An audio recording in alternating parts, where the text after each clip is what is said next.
क्या भूत प्रेत सच होते हैं या ये यूट्यूबर्स तुम्हें सिर्फ मनगढ़ंत कहानियाँ सुनाते हैं? क्या इनकी कहानियाँ कभी भी सच होती हैं?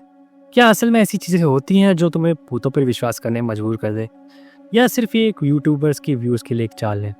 कई यूट्यूबर्स की मैंने कहानियाँ सुनी और मुझे ऐसा लगा जैसे कि वो कहानियाँ मनगढ़ंत हैं, क्योंकि उसमें कुछ ऐसे तथ्य पेश किए गए जो कभी साबित ही नहीं हो पाए, या उन्होंने कहीं से ऐसी यूट्यूबर्स की वीडियो चोरी है। ये साइकिल एक तरह से चलता है। एक यूट्यूबर, कोई फेमस यूट्यूबर एक कहानी बना देगा तो उसी की कहानी को कॉपी पेस्ट करके दूसरे यूट्यूबर्स बनाएंगे। ऐसा मैंने भी किया है और मैं नहीं बोलता कि ये गलत है। करते हैं, करने तो उसमें कोई गलती नहीं है, पर गलत तथ्यों को पेश करके, गलत लोगों की बातें सुना के, गलत कहानियां बता के किसी को गलत साबित करना, ये बहुत बड़ी गलतफहमी है। कभी कभार हम ऐसी चीज़ें कर जाते हैं जो हमें नहीं करनी चाहिए।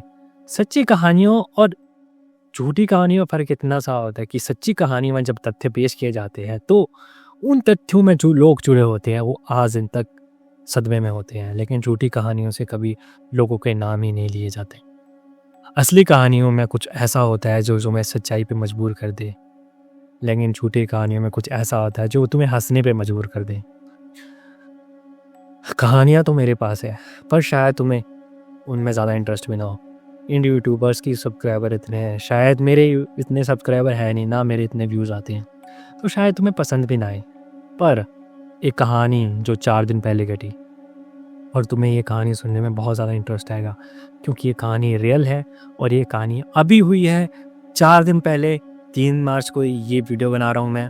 4 दिन पहले यानी कि 28 फरवरी के दिन ये घटना घटी, और ये घटना कितनी ज़्यादा दिल दहला देने वाली है मैं तुम्हें बताऊँ तो तुम शायद डर जाओ। असल में होता क्या है, हम जब चीज़ें देखते हैं तो हमें चीज़ें नोटिस करने में बहुत टाइम लग जाता है, पर जब हमारे साथ ऐसी चीज़ें होती हैं तो शायद हमें अभी तक ये चीज़ें डरा देती है। ये जो कहानी में लोग पेश हैं वो अभी भी ज़िंदा हैं और अभी भी इस दुनिया में हैं और अभी भी मेरे आस पड़ोस में रहते हैं। उनके साथ ये कहानी हुई है। मैं तुम्हें अभी बताता हूँ कि क्या हुआ था। बेसिकली हिमाचल में भर्तियों का मौसम है, यानी कि बहुत सारे लोग पुलिस की भर्ती के लिए दौड़ रहे हैं। पुलिस की भर्ती में कहाँ लड़के कहाँ लड़कियाँ, एक सब होड़ मची हुई है। कोई चाहता है मैं जल्दी भर्ती हो जाऊँ, कोई चाहता है मैं जल्दी भर्ती हो जाऊँ, और हिमाचल के हर डिस्ट्रिक्ट में ऐसा हो रहा है। बेसिक कांगड़ा डिस्ट्रिक्ट की भर्ती जो है पुलिस ग्राउंड धर्मशाला में लगी हुई है, और उस भर्ती के लिए काफ़ी ज़्यादा बच्चे आए हुए हैं। ये कहानी भी उसी भर्ती से रिलेटेड है और ये कहानी तुम्हें दिल दहला देगी। धर्मशाला को जाते समय एक रास्ता आता है, धम्बुशाह मेला जहाँ पे लगता है, जिसे हम दाढ़ी का ग्राउंड बोलते हैं। उस ग्राउंड में बहुत सारे लड़के और लड़कियाँ अपनी भर्ती की प्रैक्टिस करते हैं। क्रिकेट भी खेला जाता है और कई ज़्यादा चीज़ें होती है। वहाँ पे एक रहने वाला लड़का सोहन की कहानी मैं सुनाऊंगा। नाम थोड़ा बदला है पर इंसान कभी नहीं। ये उस इंसान की कहानी है जिसने खौफ अपनी आंखों से देखा है। सोहन का दोस्त रोहन, दोनों एक भर्ती के लिए तैयारी कर रहे थे। दोनों चाहते थे कि इस पुलिस की भर्ती में वो दोनों शामिल हो जाएं, परंतु कुछ ऐसा होने वाला था जो शायद उसे नहीं मालूम था। सोहन चाहता था कि वो जल्दी भर्ती हो जाए, पर रोहन की ऐसी कोई मान्यता नहीं थी। रोहन इंटरेस्टेड नहीं था, पर सोहन उसका दोस्त था तो उसके लिए भर्ती मारना सोहन के साथ जाने के साथ जैसा था।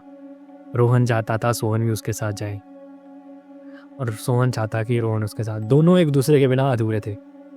तो सोहन ने डिसाइड किया कि वो भर्ती के लिए प्रैक्टिस करेंगे, और वो 1 महीने से प्रैक्टिस लगातार करते ही आ रहे थे। 28 फरवरी के दिन में थोड़ी सी बारिश थी, पर उससे पहले वो रोज जाया करते थे। 28 फरवरी से एक दिन पहले यानी कि 27 फरवरी को सोहन ने बोला कि मे बी कल बारिश हो रोहन, तो शायद मैं ना आऊँ। पर रोहन ने बोला कि तुझे आना पड़ेगा, क्योंकि भर्ती भी आने वाली है और 5 तारीख को भर्ती है लड़कियों की, उससे पहले हमारी भर्ती है, तो हमें करना पड़ेगा। तो रोहन ने ये सब समझाने के बाद सोहन को जब कहा तो सोहन ने भी उस बात को टाल दिया और बोला कोई बात नहीं, मैं आ जाऊँगा। सोहन और रोहन भर्ती के लिए दौड़ लगाते थे, और वो दौड़ लगाते लगाते एक ऐसी जगह जाते थे जो शायद आपने नहीं सुनी हो, पर मैं आपको बता देता हूँ। वो दौड़ लगाते लगाते सिद्धवाड़ी जगह है एक जगह, वहाँ पे जाते थे, और वहाँ से नीचे ही विधानसभा क्षेत्र है, वहाँ वो जाते थे। अब ये सब जब हुआ तो उनको लगा कि सोहन रोहन जो थे एक साथ ही रहते थे, मतलब एक दूसरे के करीब ही रहते थे, दाढ़ी में ही रहते थे। पर सोहन ने बोला कि देख रोहन, मैं आऊँगा, लेकिन मैं अपनी मासी के घर चले जाऊँ तो मैं तेरे को वहाँ मिलूँगा, और मैं तेरे को वहाँ जब मिलूँगा तब हम वहाँ साथ में दौड़ने जाएंगे, यानी कि तेरे को मेरे साथ सिद्धबाड़ी आना पड़ेगा। तो सिद्धबाड़ी आएगा, मैं तेरे को विधानसभा क्षेत्र के पास मिल जाऊँगा। रोहन ने बोला कोई बात नहीं, ऐसा होता है तो मैं कोई बात नहीं, इतना तो मैं दौड़ता हूँ रोज़, तो यहाँ आ जाऊँगा। 28 फरवरी के दिन जैसे ही सुबह हुई, तकरीबन 3:30 साढ़े 4 बज रहे थे। 3:30 साढ़े 4 बजे रोहन अपने घर से निकला। घर से निकलते हुए आधे किलोमीटर की दूरी पे वहाँ पे जाके देखता है कि सोहन सड़क में खड़ा हुआ है। रोहन को लगा कि सोहन तो बहुत पहले उसने कहा था कि वो मासी घर में। उसने उससे पूछा कि ओए तू मासी के घर नहीं गया? तो उसने कहा नहीं, और कुछ ज़्यादा जवाब नहीं दिया। तो तू यहाँ पे क्या कर रहा है? तू घर से नहीं निकल के आ सकता? तो सोहन ने कुछ जवाब नहीं दिया। उसने बोला एक काम करते हैं, चलो खड में दौड़ने जाते हैं। खड एक छोटा सा नदी होती है, नदी नाला टाइप होता है, लेकिन नाले से थोड़ा सा बड़ा होता है, वहाँ पे दौड़ने जाते हैं। रोहन ने बोला कि तेरा दिमाग खराब है, तेरे को क्या हो रहा है भाई? खड में कौन दौड़ता है? हम तो ग्राउंड में दौड़ने जाएंगे, सड़क में दौड़ेंगे नहीं। वो जिद पे अड़ा रहा। रोहन ने बोला कि मुझे तेरी बात समझ नहीं आ रही, एक काम कर तू मेरे साथ चल दौड़ने। वो जिद पे ही अड़ा रहा सोहन की, भाई मुझे जाना है, मुझे खड में ही दौड़ना है। और वो उस जगह से हिल ही नहीं रहा था।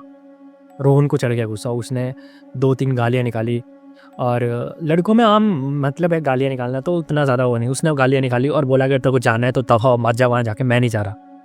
और रोहन वहाँ से दौड़ता दौड़ता चला गया। वहाँ से दूर से देखा तो सोहन वहाँ पे खड़ा हुआ था, और रोहन भी दूर पहुँच चुका था, तो रोहन ने भी ज़्यादा नोटिस नहीं किया और वो चले गया दौड़ने के लिए। दोपहर में सोहन और रोहन मिले, एज इफ़ दोनों क्रिकेट खेलते थे साथ में। तो उसने उसे बोला कि तेरा दिमाग, उसको सोहन जो है वो उस जगह खड़ा था ग्राउंड में, गदारी ग्राउंड में। तो रोहन ने बोला कि आसपास और लोग थे, और रोहन ने बोला कि तेरा दिमाग ख़राब है, और उसकी बेइज्जती करने लगा, एज इफ़ कि उसने खड पे दौड़ने के लिए बोला था। तो उसके लिए एक मजाक का कारण था कि तूने मुझे खड पे दौड़ने के लिए बोला। ये सब मजाक बनाया उन्होंने उसका। पर सोहन अभी भी थोड़े सदमे में था। उसने कहा भाई तू मेरी इतनी बात जो कर रहा है, तू एक बात बता, कल तो मैं मासी के घर गया था और मैं तो आया ही नहीं बारिश की वजह से। रोहन वहीं पे जम गया।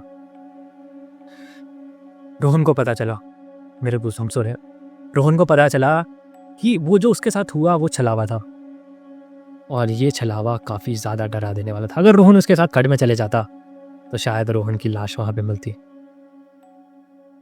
सुबह के 3:30 बजे सोहन और खड दोनों रोहन को बुला रही थी। क्या इस कहानी में तुम्हें मज़ा आया? क्या ये कहानी इतनी ज़्यादा इंटरेस्टिंग थी जो बड़े बड़े यूट्यूबर्स की जैसी होती है? नहीं, क्योंकि इस कहानी में मैंने कुछ तोड़ा नहीं, कुछ जोड़ा नहीं, या कुछ मिक्स्ड अप स्पाइसी अप नहीं किया। और यही कारण है कि बड़े यूट्यूबर्स जो है अपनी वीडियोस को वायरल करने के लिए और करते हैं। भाई कितना वायरल हो गया, इतने सारे व्यूज़ आते तुम्हें। मेरे जैसे इंसान को कुछ तड़कता भड़कता टॉपिक चाहिए इन वीडियोस बनाने के लिए, लेकिन मैं चाहता हूँ कि मैं सिर्फ वो चीज़ें सुनाऊँ जो एक्चुअल में एग्जिस्ट करती हैं। मैं कभी बना के बनावटी चीज़ें नहीं सुनाना चाहता, और मेरा पहले से मकसद रहा है। हालांकि 1-2 बार मैंने ट्राई किया और व्यूज़ भी काफ़ी अच्छे आए हैं, पर मैं चाहता हूँ कि झूठ बोल के या गलत चीज़ें या ऐसी चीज़ें बता के जो असल में है ही नहीं, उसका कोई औचित्य है नहीं। मैं एक यूट्यूबर बनना चाहता हूँ, ना कि झूठा। तो मैं चाहता हूँ कि तुमको एक कहानी मिले जो सच में एग्जिस्टेंस में हो, या ऐसी चीज़ मिले जो सच में एग्जिस्टेंस में हो। मुझे नहीं बनना भाई बड़ा यूट्यूबर, मुझे नहीं बनना SRP की तरह, मुझे नहीं बनना कोई और यूट्यूबर की तरह। मुझे सिर्फ इतना बनना है कि तुम्हें मैं एक ऐसी कहानी सुनाऊँ जो सच में एग्जिस्ट करती हो, और अगर तुम वहाँ पे लोगों के पास जाके पूछो तो उनसे भी वो तुम्हें सुनने को मिले।